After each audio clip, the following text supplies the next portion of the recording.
دینی باتیں سننے کے لیے مولانا امجد رحمانی آفیشیل چینل کو سبسکرائب کرو۔ بسم اللہ الرحمن الرحیم۔ حج کے لیے آسانی پیدا ہونا۔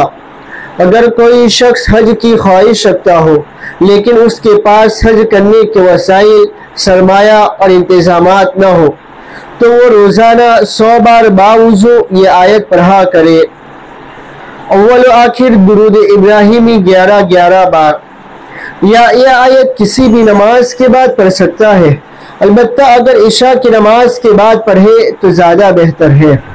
انشاءاللہ تعالی غیب سے حج کا انتظام ہو جائے گا اور حج کی توفیق ہو جائے گی۔